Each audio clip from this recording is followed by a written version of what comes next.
Hey everyone, today I'm going to teach you how to change currency in Uber application in just simple and easy steps. So be sure you stay throughout the whole video so you don't miss any steps. Hope you will like this video and subscribe to my channel tutorial lore.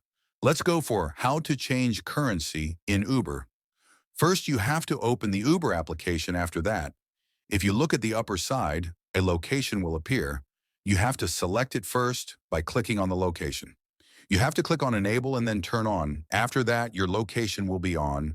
Now you have to see at the bottom and find the accounts button and then click on it. After that, you have to find the payments option. You will see this option in the middle and then click on it. After that, scroll down and click on add payments method option. After that, you have to click on add credit or debit card option and click on it. After that, you have to select the country where you want the currency. And are done. So this all in today's video. Hope you must have understood that how to change currency in Uber.